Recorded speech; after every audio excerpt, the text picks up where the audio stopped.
So here's the situation. You start turning in a bolt and it starts giving you resistance. You think it's just a little sticky, and so you torque it a few more times and you realize that you're actually rethreading the hole as well as the bolt. Worst case scenario, you've also stripped the head of the bolt. Now if your bolt has a hex head on it like this, you're fine, because what you can do is you can buy a relatively inexpensive what's called extractor set, which is a series of sockets. So let's say this is a 13 millimeter. You would take the 13 millimeter socket, extractor socket, put it on the head here, crank it out, works like a charm, not expensive. Problem is, if you have an Allen head like this, where the wrench goes into the head, and that gets stripped, you're not going to get it out using an extractor set, because the extractor sets that they make for Allens are very expensive, and also they only come in typically 4 of the more common sizes, and so that's not really a workable solution because there's so many sizes of Allens. So what I've usually done is I'm going to put a few layers of tape on the sides here, because what I'm going to do is I'm actually going to cut a notch into that bolt, and I want to make sure that I don't cut anything into the chrome. So on either side of this, I want to know if I've gone a little too far, and that would be indicated by the tape getting cut into.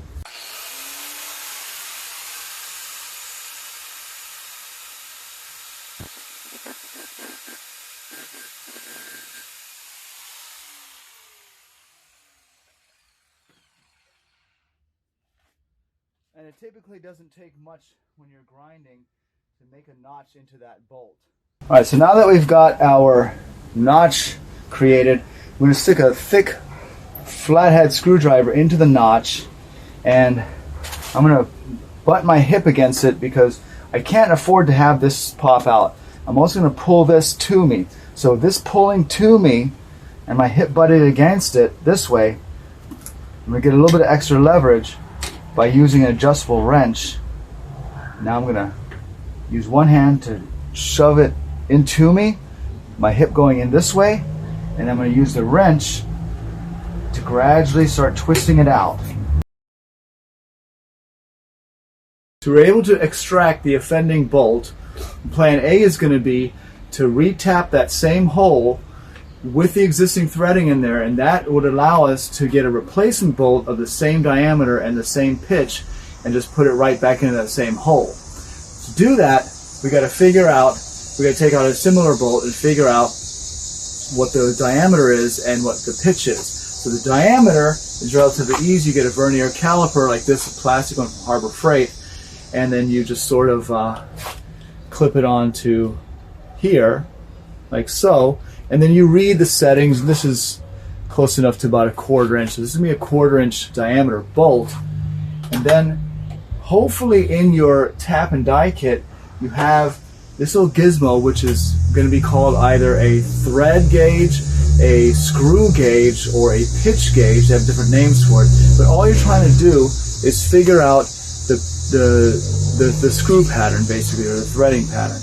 And this is a standard. They have metric too. So this kit is a non-expensive Harbor Freight kit. It has, one of these gauges for metric and one of these gauges for standard. So we're going to go ahead and pop this out for the standard one, and basically it's going to look like this. So you have all these different gauges here, right? And what we're going to do is we're going to start, we start matching or trying to match the threading into the gauge, and if it doesn't cleanly fit in there, then that's not the right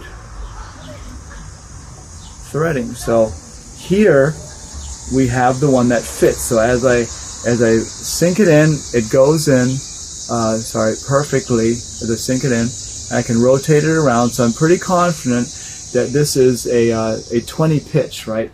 Now the alternative method is to take the screw, or take one of the other screws that's still good, go to like a Home Depot or a local hardware store. They're going to have by their screw section a measuring chart, right?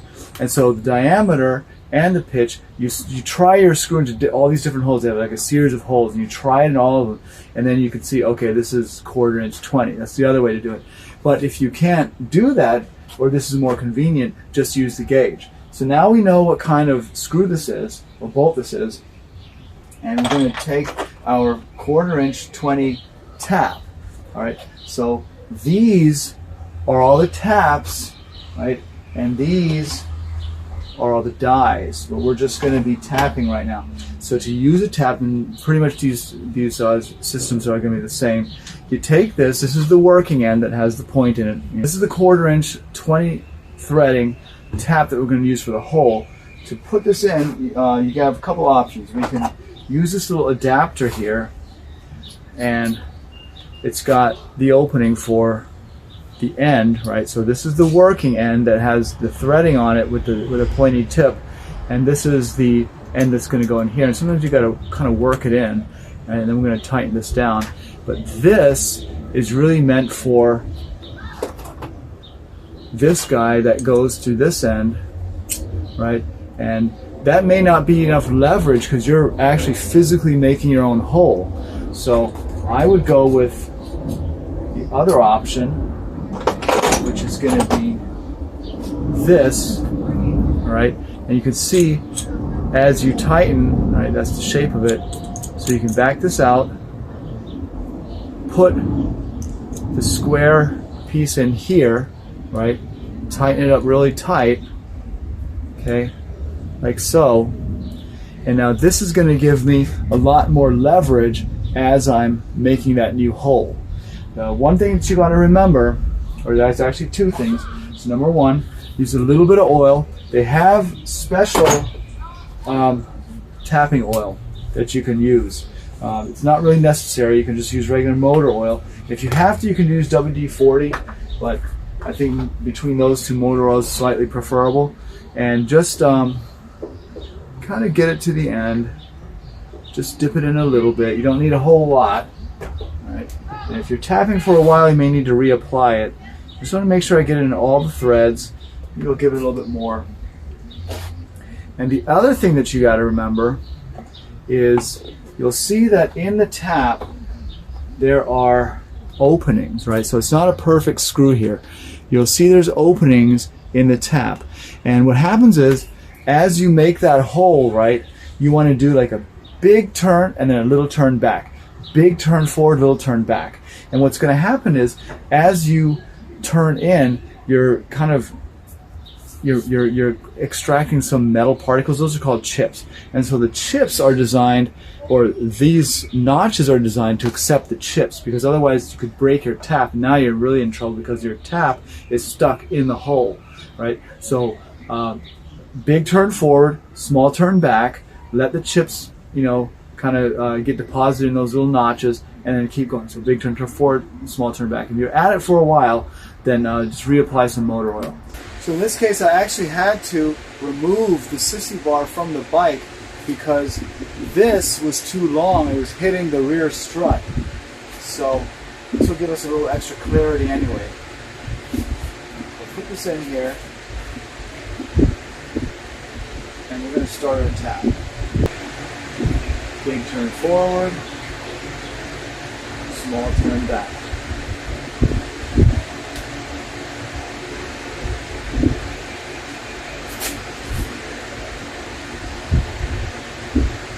You already see it coming out the other end, which is good news. So maybe we actually had a shot at rethreading this using the existing hole.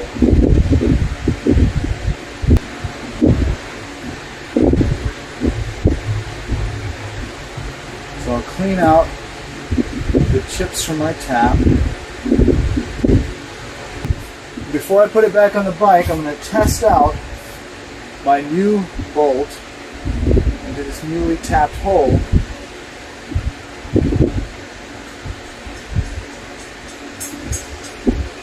And it goes in perfectly. So what we just did is a process called chasing the threads, meaning that we re-tapped the existing hole with the same type of threading. That's fine for convenience, which is in my case totally fine because you got 3 other bolts and gravity brings the sissy bar down anyway. However, if you need more holding power, or if that method didn't work, right, you're going to have to basically tap the new hole from scratch. And what that means is, in our case, we had a 1/4 inch bolt, which means including the threading, that entire hole is a 1/4 inch. So in order to remove all the existing threading from the hole, because in order to retap, you have to have a clean hole. In order to remove it, we're going to have to take a 1/4 inch bit,